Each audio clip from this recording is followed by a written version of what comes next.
नमस्कार स्टूडेंट्स। तो अब लाइट चैप्टर में हमारा नेक्स्ट क्वेश्चन है, what happens when a ray of light enters denser medium to rare medium. क्या होता है अगर कोई लाइट की रे डेंसर मीडियम से रेयर मीडियम में जाती है तो उस केस में क्या होता है। ये क्वेश्चन हमारे एमपी बोर्ड एग्जाम में 2023 में आया था और इसके पहले हम समझ चुके हैं define the power of lens, तो आप उसको भी देख सकते हैं। वो क्वेश्चन भी हमारा 2020 में आया था। तो सबसे पहले हम इस क्वेश्चन का जो मीनिंग है, टर्म्स का मीनिंग, ठीक है, एक एक वर्ड्स का मीनिंग उसको समझते हैं।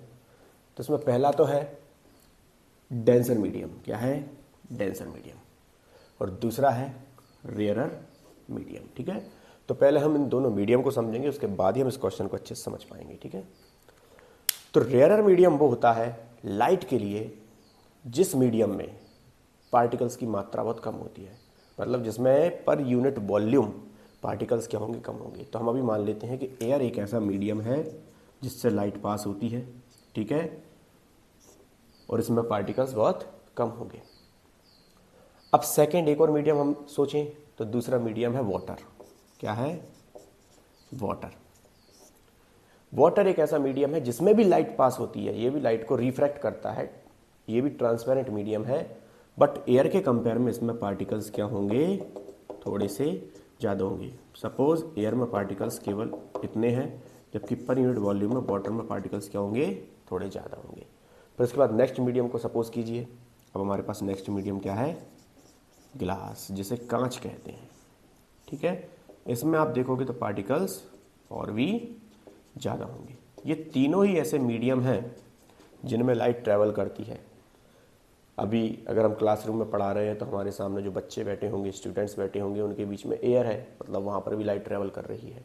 इवन वाटर के अंदर आप कोई चीज़ को डाल देते हो तो वाटर के अंदर भी आपको वो ऑब्जेक्ट दिखेगा, क्योंकि वाटर में भी लाइट पास हो रही है, ट्रांसफर हो रही है, और वाटर ट्रांसपेरेंट मीडियम है, रिफ्रैक्शन कर रहा है। इवन हम फोर व्हीलर चला रहे हैं या किसी कार के अंदर बैठे हैं, बस के अंदर बैठे हैं, तो जो कांच लगा होगा सामने, उस कांच के भी आर पार देख सकते हो, क्योंकि कांच भी एक ट्रांसपेरेंट मीडियम है। बट इन तीनों मीडियम में जो बेसिक अंतर है वो है पार्टिकल्स का। एयर में पार्टिकल्स कम होंगे, वाटर में पार्टिकल्स एयर की तुलना में थोड़े ज़्यादा होंगे, और ग्लास में पार्टिकल्स इन दोनों के कंपेयर में सबसे ज़्यादा होंगे। अब किसे डेंसर कहेंगे, किससे रेयरर कहेंगे, तो उसके लिए हमको इनके पर्टिकुलर पेयर को देखना पड़ेगा। तो हम यहाँ पर दो पेयर ले लेते हैं। ठीक है, फर्स्ट पेयर ले लेते हैं जिसमें ये वाला मीडियम क्या है? एयर, और ये वाला मीडियम क्या है?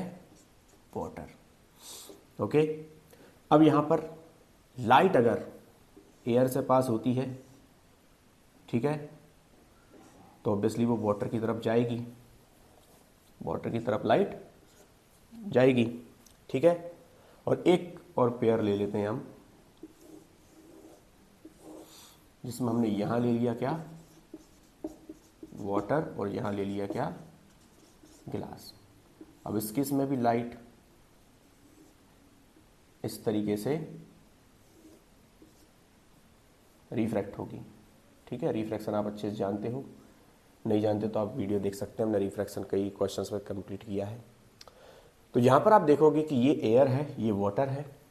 अब एयर और वाटर को कंपेयर करें तो पार्टिकल किस में कम है? इन दोनों के केस में एयर में है। इसमें एयर में, तो एयर जहां पर मीडियम जो हो जाएगा वो रहेगा रेयरर। तो एयर कौन सा मीडियम रहेगा? Rarer medium. जबकि इस पेयर के लिए जो वाटर होगा वो हो जाएगा कौन सा मीडियम? डेंसर। कौन सा मीडियम हो जाएगा? डेंसर। अब आ जाइए इस पेयर के लिए, तो यहां पर वाटर और ग्लास में बताइए किस में ज़्यादा पार्टिकल्स हैं? तो ग्लास में ज़्यादा पार्टिकल्स हैं। और किस में कम पार्टिकल्स हैं? वाटर में कम पार्टिकल्स है। तो जो वाटर यहाँ पर डेंसर मीडियम था किसके लिए? एयर के लिए। अब वही वाटर यहाँ पर रेयर मीडियम हो चुका है किसके लिए? ग्लास के लिए। तो यहाँ पर वाटर कौन सा मीडियम हो जाएगा? Rare medium. Understand? Now the water is rare medium for glass, और ग्लास कौन सा हो जाएगा? Denser medium. ग्लास क्या हो जाएगा? Denser medium. मतलब ये कहना कि वाटर हमेशा डेंसर रहेगा, रेयर रहेगा, ये बिल्कुल नहीं है। ठीक है, that is the comparison. Okay, अगर हम कंपेयर करेंगे तो अगर एयर और वाटर का केस है तो उस केस में एयर रेयरर मीडियम है और वाटर डेंसर मीडियम है।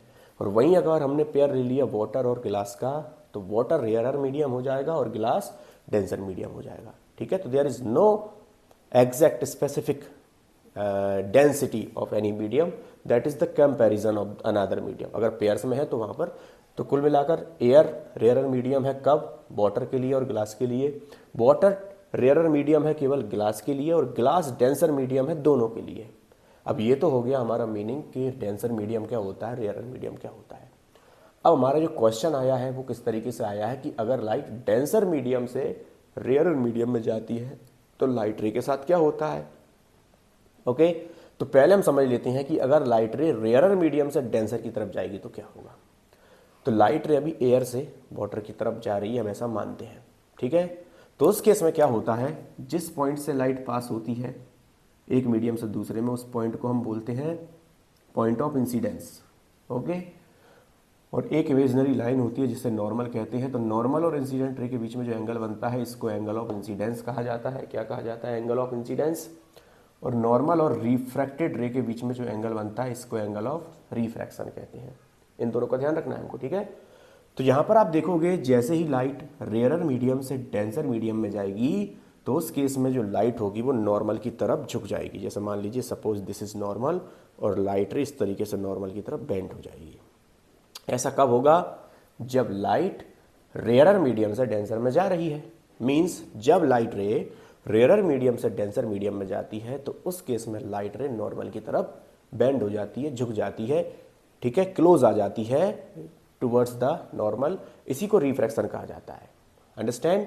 तो जब लाइट रेयरर मीडियम से डेंसर मीडियम में जाएगी तो लाइट रे नॉर्मल की तरफ झुक जाएगी, नॉर्मल के क्लोज आ जाएगी। और ऐसा होता इसलिए है क्योंकि रेयरर मीडियम में लाइट की स्पीड ज़्यादा है। अभी हम अगर माने तो एयर में लाइट की स्पीड को माना जाता है 3 लाख किलोमीटर पर सेकेंड, और वहीं पर वाटर में जाकर उसकी लाइट की स्पीड कम हो जाएगी, that is approximately 2.5 lakh kilometre पर सेकेंड। ओके, तो स्पीड कम होने के कारण जो लाइट रे है वो नॉर्मल की तरफ झुक जाएगी। ऐसा कब होगा, जब लाइट रेयरर मीडियम से डेंसर मीडियम में जा रही है। ऐसा यहां पर होगा। अब वाटर भी रेयरर है, गिलास डेंसर है, तो इस केस में भी लाइट रे, अभी देखिए आप, ये वाला एंगल आपको ज़्यादा मिलेगा सपोज 40 डिग्री, और ये वाला एंगल आपको कम मिलेगा सपोज 25 डिग्री।